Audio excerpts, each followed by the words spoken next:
여러분, 술자리는 즐거워야 합니다. 그런데 나이가 들수록 같은 한 잔이라도 다음 날의 컨디션과 장기 건강에 미치는 영향은 훨씬 커집니다. 오늘 영상은 소주를 마실 때 어떤 안주를 선택해야 내 몸을 지키는지에 대해 아주 구체적으로 알려드립니다. 단순히 무엇을 먹지 말고 무엇을 먹으라는 수준을 넘어 왜 그래야 하는지, 어떻게 실천해야 하는지까지 차근차근 안내해 드리겠습니다. 지금부터의 몇 분이 앞으로의 수많은 술자리를 바꾸게 될 것입니다. 저는 오랜 기간 소화기와 노인병 환자를 진료해 왔습니다. 진료실에서 가장 자주 듣는 말은 나는 많이 마시지 않는데도 건강검진에서 간 수치가 자꾸 오른다. 또는 예전에는 괜찮았는데 요즘은 한두 잔에도 속이 부대낀다입니다. 공통점은 안주 선택이 무심코 이루어진다는 사실입니다. 오늘은 그 무심함을 지식으로 바꾸는 시간입니다. 내 몸을 지키는 지식을 얻으면 즐거움은 그대로 유지하면서 피해는 크게 줄일 수 있습니다. 먼저 왜 안주가 중요한지부터 이해해야 합니다. 술이 들어오면 간은 해독 작업을 시작합니다. 동시에 위와 장은 소화 흡수에 에너지를 씁니다. 여기에 기름과 염분이 많고 당분이 높은 음식이 함께 들어오면 몸은 해독과 소화를 동시에 처리해야 해서 과부하가 걸립니다. 반대로 단백질과 수분, 섬유질이 함께 들어오면 알코올의 흡수 속도가 늦어지고 다음 날의 숙취와 염증 반응이 완화됩니다. 즉, 같은 양을 마셔도 동반된 음식에 따라 내 몸의 반응은 전혀 달라집니다. 한 사례를 들어보겠습니다. 평생 소주를 즐기던 70이 넘은 분이 계셨습니다. 늘 기름진 고기를 구워 먹고 마무리는 라면으로 했습니다. 어느 해 건강검진에서 지방간이 진행하고 혈압 수치가 흔들리기 시작했습니다. 술을 끊는 대신 안주를 바꾸는 전략을 세웠습니다. 고기 대신 두부와 생선 구이를 중심으로 하고 상위에는 늘 나물을 올렸습니다. 라면 대신 맑은 국으로 마무리했습니다. 3달이 지나 다시 검사를 했을 때 간 수치는 눈에 띄게 내려갔고 아침 부종과 두통이 사라졌습니다. 술의 양은 크게 줄이지 않았지만 음식 조합을 바꾸자 몸이 먼저 반응한 것입니다. 이제 실제로 무엇을 선택하면 좋은지 하나씩 짚어보겠습니다. 두부는 술자리의 첫 번째 안전장치입니다. 단백질은 해독 과정에 필요한 효소가 제 역할을 하도록 돕고 포만감을 주어 급한 속도로 마시는 일을 막아줍니다. 두부김치처럼 자극적인 양념이 함께 들어갈 때에는 김치의 짠맛을 조금 덜어내고 두부의 양을 넉넉히 하는 것이 요령입니다. 구울 때 식용유를 많이 쓰지 말고 살짝 노릇하게 굽는 정도면 충분합니다. 두부는 가격 부담도 적어 꾸준히 실천하기에 좋습니다. 등푸른 생선과 흰살 생선도 훌륭한 선택입니다. 고등어 같은 생선은 풍미가 강해 술안주로 만족감이 높고 연어처럼 부드러운 식감의 생선은 적은 양으로도 포만감을 줍니다. 구이나 찜 형태로 담백하게 조리하면 다음 날 속이 편안합니다. 회를 즐길 때는 간장과 소스를 과하게 쓰지 말고 곁채를 충분히 곁들이는 것이 좋습니다. 한 접시를 시켰다면 식탁 중앙에 두고 천천히 나누어 먹으며 술잔 간격을 길게 가져가는 습관이 중요합니다.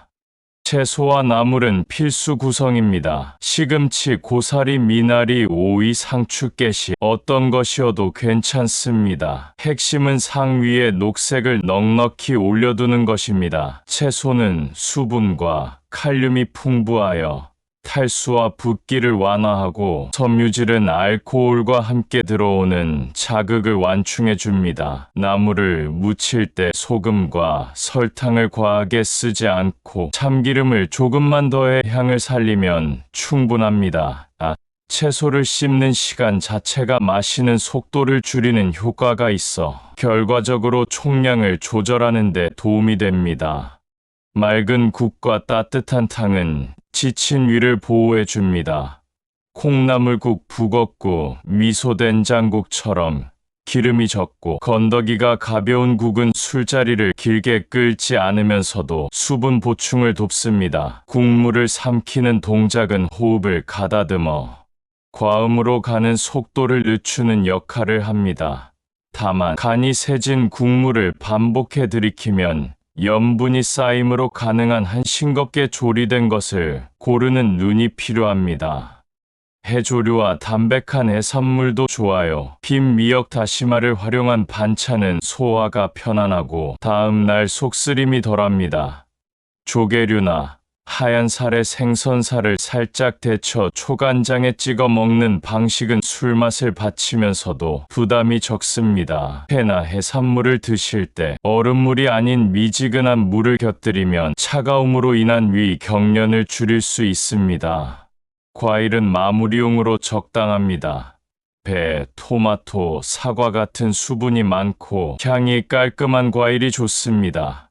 과일을 처음부터 많이 먹으면 당이 올라 식욕 조절이 흐트러질 수 있으니 식사가 어느 정도 마무리될 때 상큼하게 입안을 정리하는 용도로 활용합니다. 과일은 씹는 동안 자연스럽게 잔을 내려놓게 만든다는 점에서도 유익합니다. 이제 피해야 할 조합을 살펴봅니다. 삼겹살, 곱창, 치킨과 같은 기름진 음식은 술과 함께 들어왔을 때 간과 위가 동시에 강한 자극을 받게 합니다. 기름은 천천히 소화되며 오랫동안 위에 남아 속을 무겁게 만듭니다. 늦은 시간에 이런 조합을 반복하면 밤중 위산 역류를 겪기 쉽고 다음날에 피로가 남습니다. 만약 이미 주문했다면 기름을 최대한 떼어내고 상추와 함께 많이 씹어 먹으며 속도를 늦추는 임기응변이 필요합니다. 라면, 떡볶이, 짬뽕 같은 고염분과 고탄수 조합도 문제입니다. 짠맛은 더 많은 음료를 부르게 하고 달고 매운 양념은 자극을 키웁니다. 술자리 말미에 라면으로 마무리하는 습관은 밤사이 갈증과 붓기를 남깁니다. 이런 메뉴가 당길 때는 따뜻한 맑은 국이나 밥, 한 숟가락과 담백한 반찬으로 입을 달래는 편이 낫습니다. 족발, 보쌈, 훈제육과 가공육류 또한 주의해야 합니다. 오랜 시간 절이고 훈연한 고기는 소금과 각종 조미가 많이 스며들어 있으며 기름과 단맛이 함께 도는 경우가 많습니다. 술과 만났을 때 심혈관과 위 점막에 부담을 주는 대표 조합입니다. 어떻게든 먹어야 하는 자리가 있다면 양을 줄이고 곁들임 채소를 늘리는 방향으로 식탁의 균형을 맞추십시오. 매운탕, 불맛 요리 강한 양념구이 또한 신중해야 합니다. 매운맛은 순간적으로 머리를 맑게 하는 듯한 착각을 주지만 곧바로 위에 자극을 남기고 다음날 속쓰림으로 돌아옵니다. 고춧가루와 기름이 함께 많은 음식은 특히 밤에 부담이 큽니다. 식탁에 올라왔다면 국물보다는 건더기를 조금만 먹고 뜨거운 물을 곁들이는 식으로 자극을 낮추십시오. 질환별로 맞춤 전략을 정리해 보겠습니다. 간이 좋지 않은 분은 안주 전체를 단백질 중심으로 구성해야 합니다. 두부, 생선, 달걀 요리와 맑은 국, 채소가 기본입니다. 고혈압이 있는 분은 짠 음식과 국물 위주의 섭취를 줄이고 채소와 해조류를 꼭 포함해야 합니다. 당뇨가 있는 분은 떡볶이, 면류, 달콤한 양념을 피하고 단백질과 섬유질을 함께 가져가며 천천히 먹는 습관이 중요합니다. 이염이나 역류가 있는 분은 매운맛과 기름을 동시에 피하고 따뜻하고 부드러운 조리를 선택합니다. 심혈관 질환을 관리 중이라면 가공육을 피하고 생선과 채소를 중심으로 하되 음주량을 반드시 낮게 유지해야 합니다. 이제 실천 루틴을 제안합니다. 술자리를 잡기 전 먼저 먹을 것을 미리 정합니다. 오늘은 두부와 생선, 채소로 가자. 이렇게 마음속 메뉴를 정해 놓으면 현장에서 즉흥적으로 기름진 선택을 할 확률이 줄어듭니다. 자리에 앉으면 물 한 잔을 먼저 마시고 따뜻한 국이나 차를 곁에 둡니다. 첫 잔을 마신 후에는 안주를 먼저 한두 젓가락 먹고 다시 잔을 드는 리듬으로 속도를 조절합니다. 잔과 잔 사이에 물을 한두 모금씩 꼭 섞습니다. 식탁 위에 채소를 항상 손 닿는 곳에 두면 자연스럽게 집게 됩니다. 마지막에는 맑은 국과 과일로 입안을 정리하고 늦은 밤의 면과 밥은 과감히 건너뜁니다. 집에서 술자리를 할 때를 위한 준비 팁도 드립니다. 냉장고에 두부를 기본으로 비치하고 냉동실에는 흰살 생선이나 등푸른 생선을 1인분씩 소분해 둡니다. 나물은 주말에 한두 가지를 만들어 소분해 두고 전자레인지로 가볍게 데워냅니다. 김, 미역, 다시마 같은 해조류는 상시 상비품으로 두면 파손 걱정 없이 오래 쓸 수 있습니다. 과일은 너무 달지 않은 것을 고르고 껍질을 씹을 수 있는 종류를 선택하면 포만감이 더 오래 갑니다. 이런 준비가 되어 있으면 급작스러운 한 잔에도 식탁이 자동으로 건강한 방향으로 세팅됩니다.